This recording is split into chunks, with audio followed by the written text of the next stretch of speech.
ask Sharon to pull up a picture of Benji, because Benji lives a life of opulence. Benji just lives this high life that probably none of us live. And I just want to show you a picture, a recent picture I got of Benji. That's Benji. Oh. And he's loved, and at the same time, yeah, I'm seeing it. Yeah, we're seeing it. He's loved, and at the same time, he is a source of misery for my friend, for my friend's husband, because he takes over the bed and he hardly gets anywhere next to his wife, because Benji has just been that great friend in her life that she needed at the time when she needed it. So, you know, with saying that, I can just lead into, how many stories like that, Lori, do you have? There must be many. I mean, every day. And Lori, I apologize. I have to acknowledge our mayor, Anthony DiFilippo, who is here with us. Also Commissioner Smith, Phyllis Smith, who showed her special guest today, and of course, Commissioner Fortuna Smuckler. They're all on the line here. Yes. So back to my question. I'm sorry to have interrupted. Yeah. How many more stories are there? Well, first, thank you for having me. And that was a wonderful story to open with. And we have stories like that every day. It is what keeps me coming back to the job every day for the past 16 years.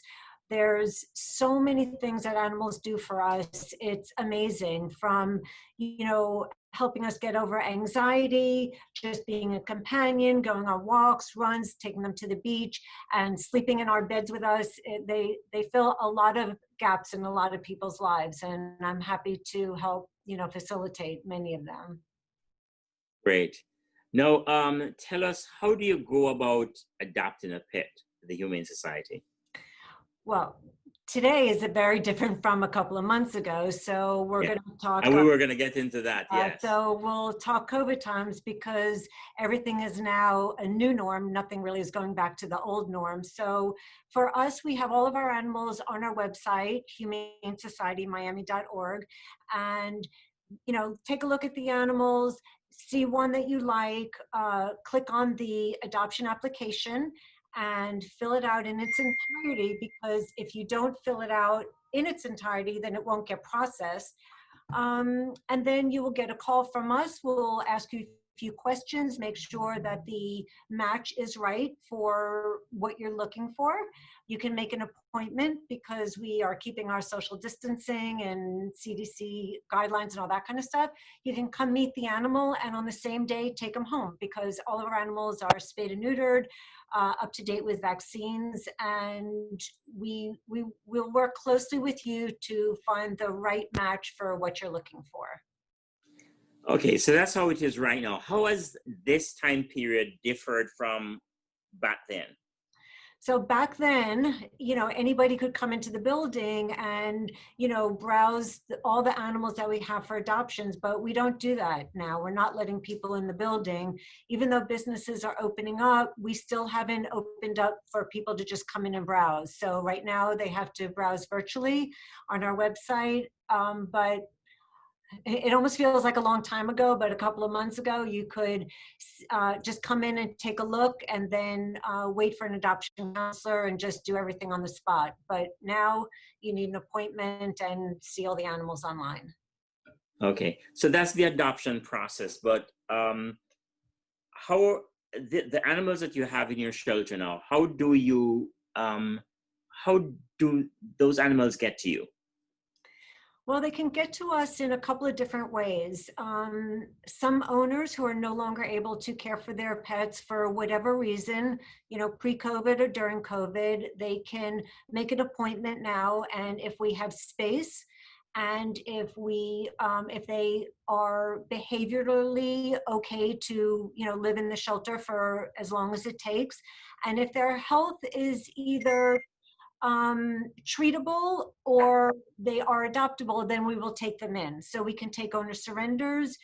We like to tell people who find strays on the street to take those animals to Animal Services, the government agency, because even for as old as we are, we're almost 85 years old. There are still people that don't know that we exist, but everybody knows that animal services exist. So if you lose your pet, you're more than likely to contact animal services. So we like strays to go there, but some don't make it there. They stay with us. And so, you know, good Samaritans pick animals up off the street and bring them in. And then there are the sad cases that animals are abandoned on our property. And so, you know, whatever is left for us, we take care of no matter what.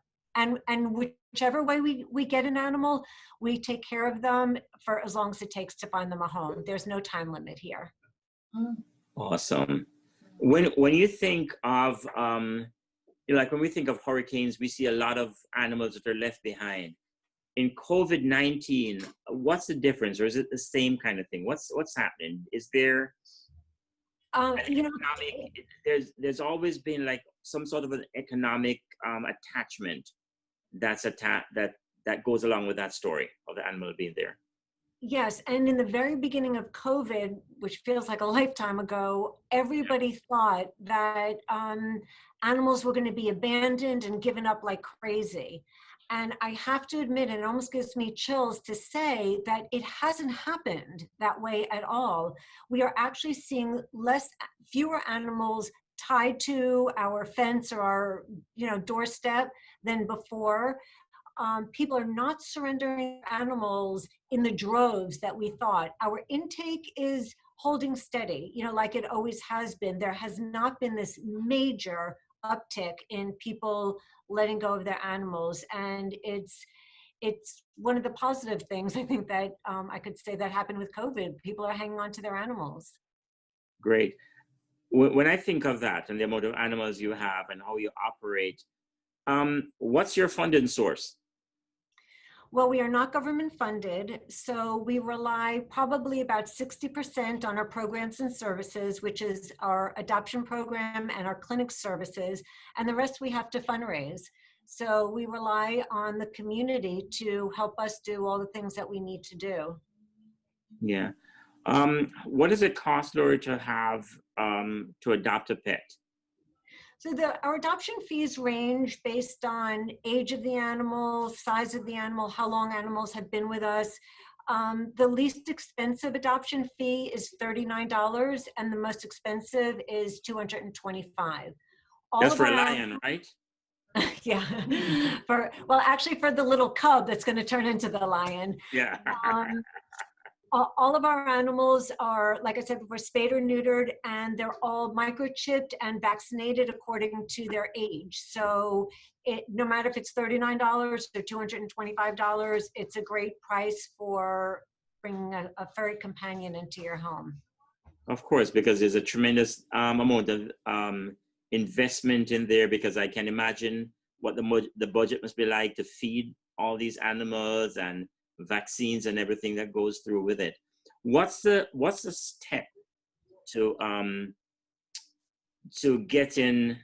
adopting an animal, and what precludes you from adopting one?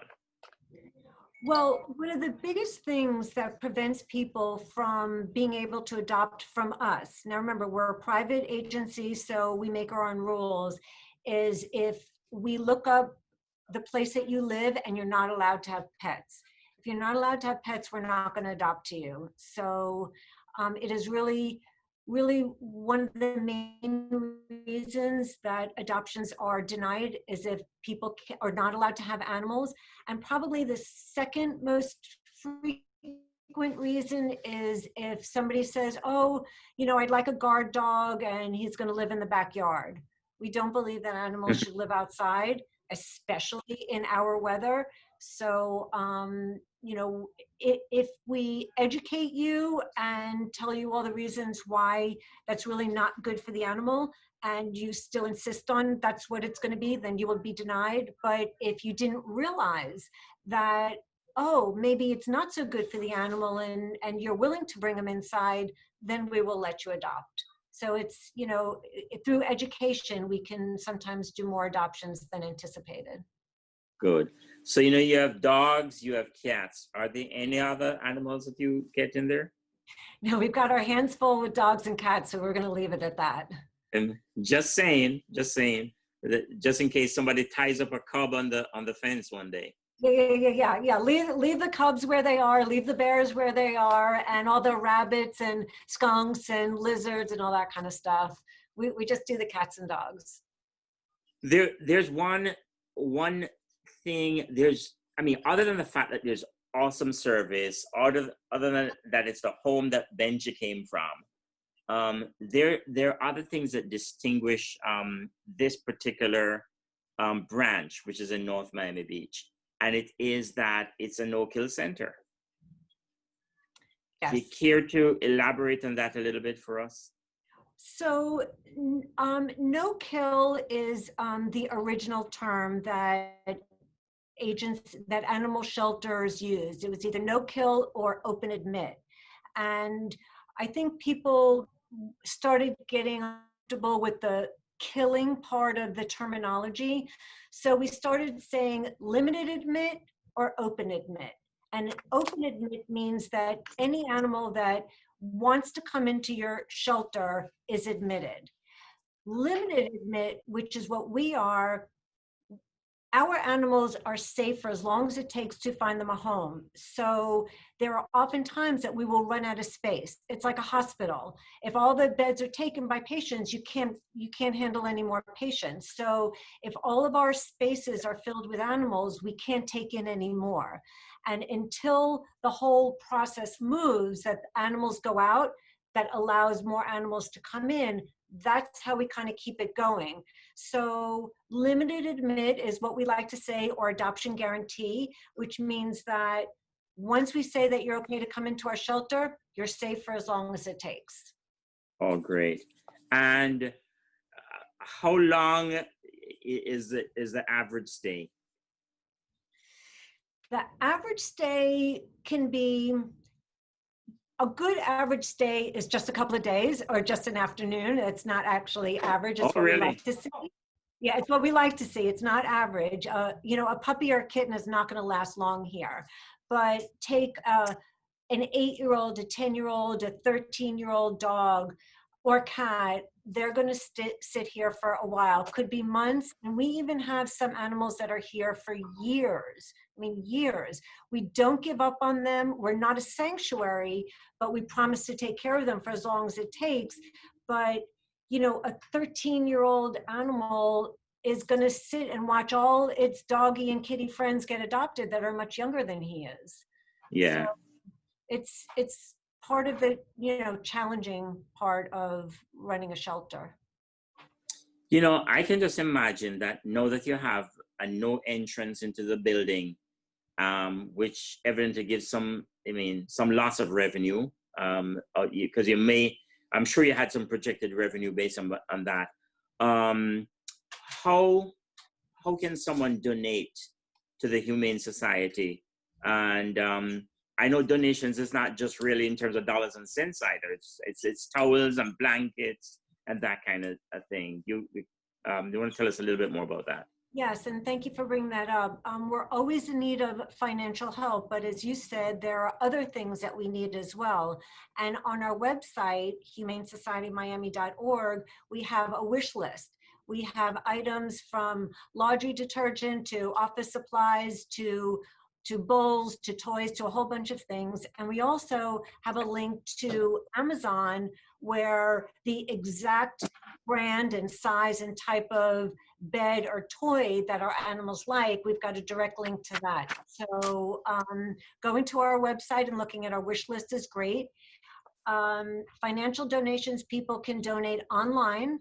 There's a link on our website, or we get hundreds of checks every week. People leave in snail mail, and it's nice to see those checks come in. Yes. And the other help that we need, but we're not doing it right now, is volunteer help. So we haven't let volunteers back in the building, but eventually we will. And that type of help is also very important to us. Good. And how do you get these volunteers typically? We actually don't have to do much recruiting because we seem to be an easy place for people to want to come to volunteer, whether it's students getting their community service hours or retired adults or anybody with some spare time over the weekend. But now, like, you know, everything else for COVID, things are changing, and we are going to be having volunteers come in on a scheduled basis and very organized, because when we do allow people in the building, we're only going to be allowed to have certain number of people in the building. So it's going to be much more controlled. How do you, or do you play a part in determining what a perfect fit, what an animal is a perfect fit for a family? For example, I walk in there, you know, you're looking like at a German bulldog or an American bulldog, because that's just my character, my look, right?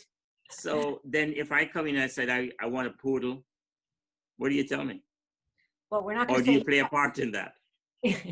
we're not going to say you have to adopt a pit bull or a bulldog, even though those are definitely some favorite animals of ours. But what's important to us is the lifestyle that you lead compared to the lifestyle of an animal or a companion that you're looking for. So if you want somebody to, you know, lay on the couch with you and watch Netflix all day, I think that maybe a Jack Russell who loves to run around and, you know, has a lot of energy might not be a good fit. I got an email this morning from somebody who said, I'm looking to adopt a very low energy animal. Do you have any puppies available? So Low energy. yeah, I said, well, a puppy is not low energy, so I'd like to steer you to some other kinds of animals. So that's the kind of part that we play in trying to match up what you think you want and what we believe is a better fit based on what you've explained, you know, what kind of a companion you're looking for. So you may think you want a puppy, but, you know, if you're looking for low energy, puppy is not going to be it. Good. So the person who comes in and says they want a greyhound, but they live in an apartment, that would not work either.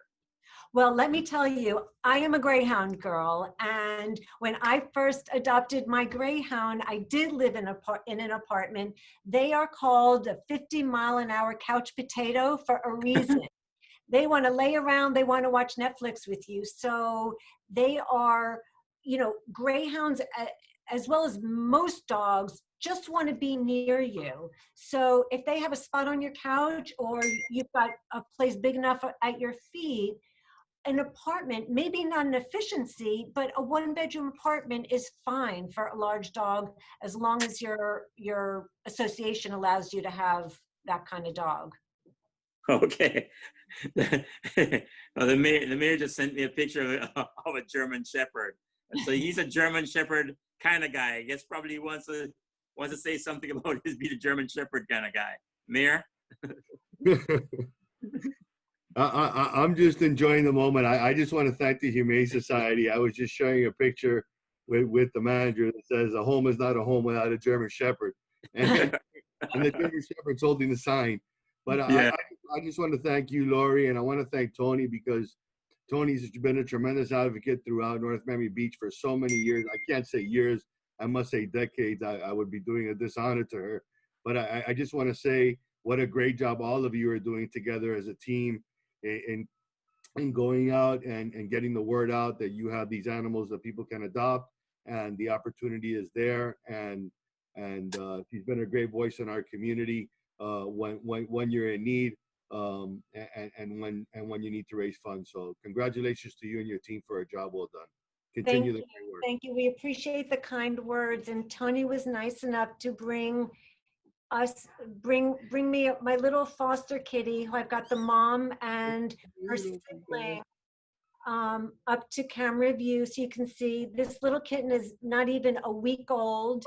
How do you feed a kitten like that? Is it by bottle? How do you by? No, mom takes care of it, and I'm going to show you the mom right now. Okay. She does all the work. She's a really good mom. Her name is Marbles, and she's so sweet. She does all the work. I just provide the roof over their head for them. Oh, that's job. awesome.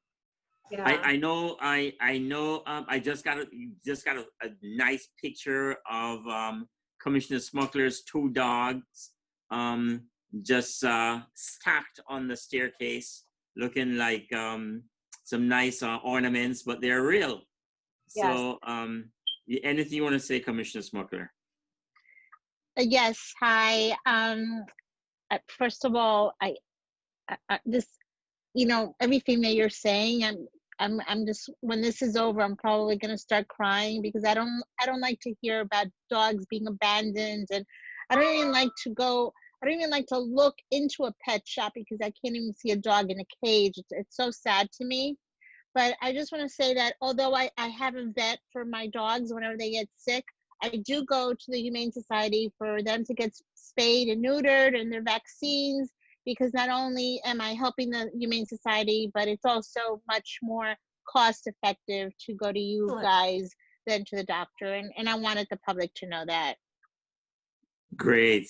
And you know something that I've got to, I'm pretty sure she has not put her hand, but if Commissioner Smith can speak, I'd love to hear from her, because I know that Commissioner Smith has said to me, so Esmond, when is the Humane Society coming on?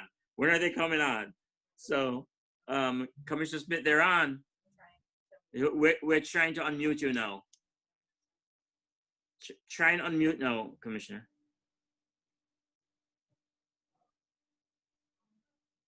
She isn't unmuted yet.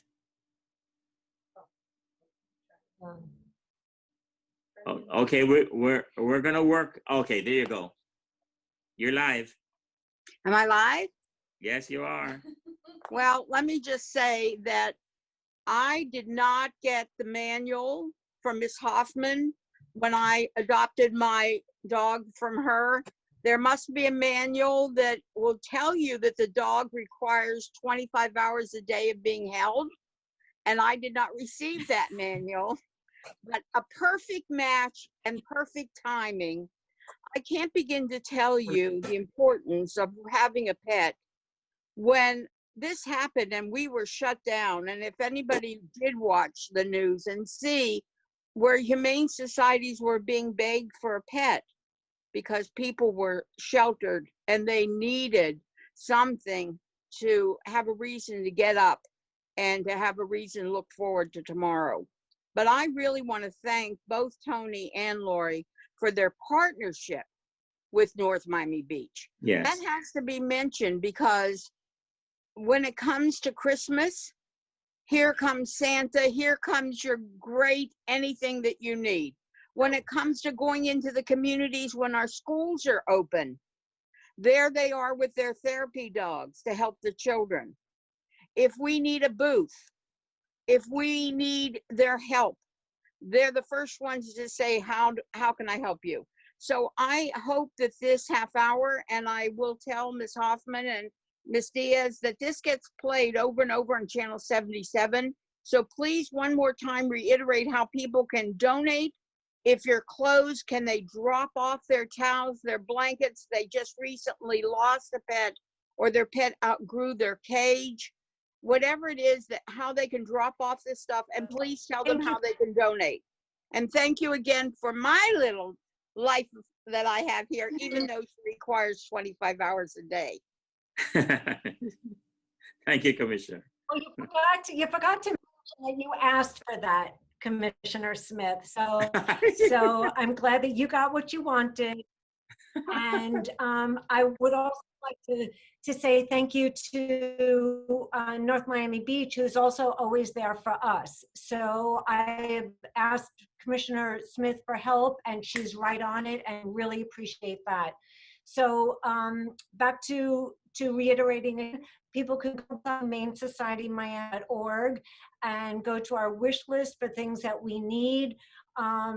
You can drop things off at the front of the building, but we really do beg people, if there's anybody sick in your home, please don't bring us those towels and bed sheets and all that kind of stuff. You know, we have to stay safe, but everything for instructions on how we're doing things in COVID times and our hours of operation and all that kind of stuff is listed on our website, in addition to being able to donate online at humanesociety.miami.org. Great. I'm sorry about that. you know, it's an awesome thing. I know there's several people on here who have pets, and I just wondered if we can just unmute them so they can show their pets, because I mean, this is like the time that they waited for to show their pets. So who wants to show a pet? Hi everyone, this is Sam. My pet is Zach. He's a 3-year-old Maltese. Amazing companion. Okay, great. He's very cool. Sam is with our water utility, assistant director. Anyone else? Okay. And just tell us a little bit, because we started with this in the few minutes that we have left. And I must say that I wish we could count our pets as part of the census, because if we were able to, I know we'd be, right, Mayor? We'd be knocking this out of the ballpark with our pets. But since we just have to count people, and you know, people are not as obedient as pets, so you've really got to reach out to them and say, please fill out the census, fill out the census, fill out the census. So far, our efforts have yielded us 53.5%. That's where we are today. So every single day we inch up and we inch up.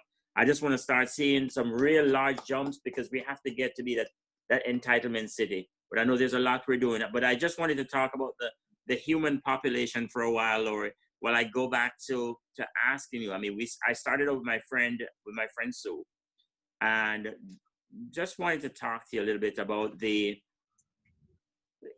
let's talk about the therapy that comes with adopting an animal. And yeah.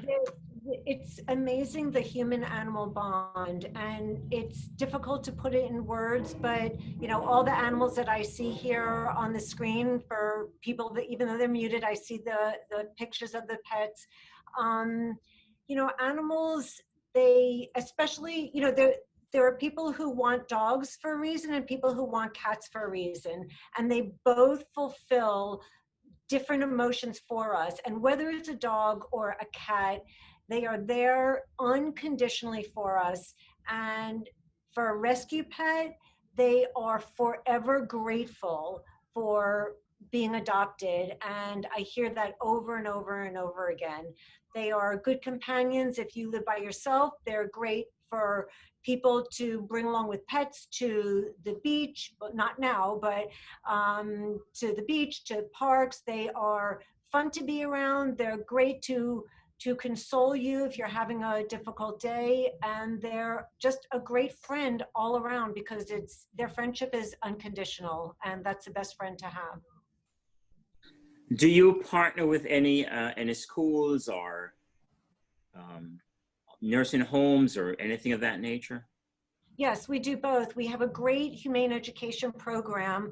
Again, in COVID times, it's been suspended, but we've been doing virtual pet therapy visits. So we work with plenty of nursing homes, rehabilitation centers, with people in the community, and their certified therapy pets to take to the centers to help people who are hospitalized or in nursing homes. And pre-COVID, our humane educator took her dog and saw tens of thousands of children every year and teaches them the responsibility of being a pet owner and the reasons for spaying and neutering and vaccinations and keeping your pet healthy. So we do both, and we're looking forward to post-COVID times when we can get back to doing that in some kind of new normalcy. Yes.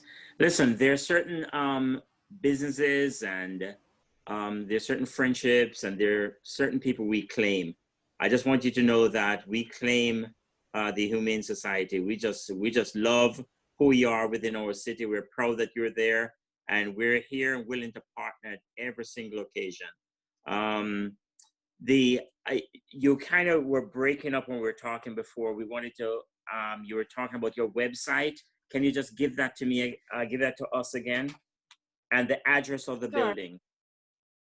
Sure, it's humanesociety.miami.org. Don't forget the E in humane. It's not human society, It's humanesocietymiami.org. And our address is 16101 West Dixie Highway in North Miami Beach. But remember, we are in COVID time, so you do need an appointment to come in. Yes. Well, I want to thank you and Tony for all you do. There's just great stuff happening there, and we're proud that you were able to join us today.